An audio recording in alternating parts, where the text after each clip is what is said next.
Well, on Friday, the day that Donald Trump announced he had the coronavirus, a middle school teacher in Tacoma, Washington, a beautiful place that used to be pretty reasonable, asked his students a question. The teacher is a man called Brendan Stanton, wanted to know whom they admired.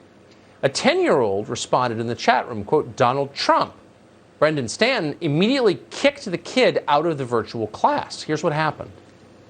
The example that was shared in the chat, which I went ahead and erased for us, was not appropriate, right? Especially as that individual has created so much division and hatred between people, and specifically spoken hatred to many different individuals, okay?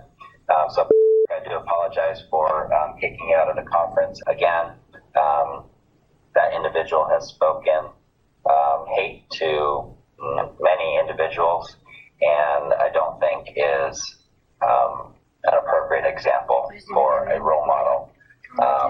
We should be admiring. You say who? Okay, with that being said.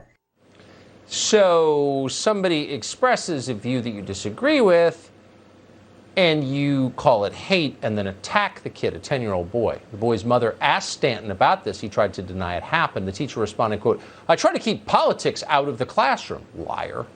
So how much propaganda like this is going on in our classrooms that we don't see? Jason Rantz is a Seattle radio show host. We're always happy to have him. Jason, it's hard to believe, I mean, that's America, where you're supposed to have freedom of speech. It's supposed to be a free country. What happened exactly?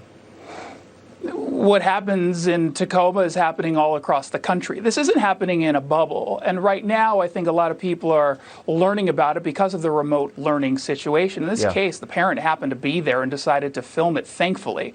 And of course, when she called the professor or this middle school teacher out over the phone, as you said, he denied it. But then she said, actually, I've got it on video.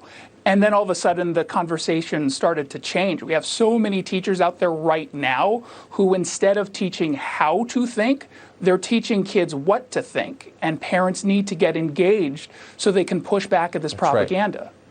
Well, that's exactly right. I mean, these are children. These are people who can't even vote. I mean, they're kids. You're not supposed to do this to kids. Speaking of fascism, why do parents put up with this?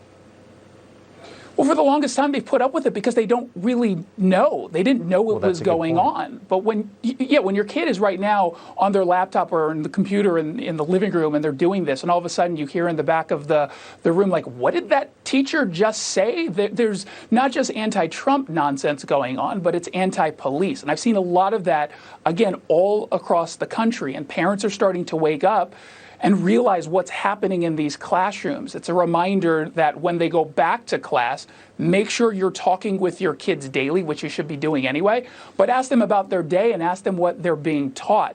My experience has been when teachers hear from these parents or when they contact the principal, for the most part, there's some movement. In this case, of course, the school just has not responded to any of our inquiries. I said that so judgmentally. Why do parents put up this? But I think about it. I mean, I've got children, and I've certainly put up with a lot of it, actually, over the years. And that was a huge mistake. Teachers need to know, most teachers are good people, I think, but they need to know that there's oversight and that there are boundaries, and you're not allowed to torment and propagandize children, I think. Don't you? Yes, set the boundaries quickly, and I think that when you are clear with the expectations coming from these parents, I think the teachers, for the most part, because I agree with you, the vast majority of teachers are good people, and that is not their intent to propagandize. But even sometimes they don't realize what they're doing, and so you got to make sure that they know that you're watching everything that they're doing. And of course, you can have conversations about issues with kids who are of age, but when a 10-year-old is saying they support Trump, maybe we should encourage more of that. I think that's right. They need to know adults are watching, because many of them are not adults. I mean, they're of age, but they claim to be.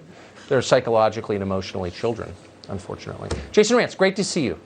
Thank you. Thank you, Tucker. That's it for us. We'll be back tomorrow night, the show that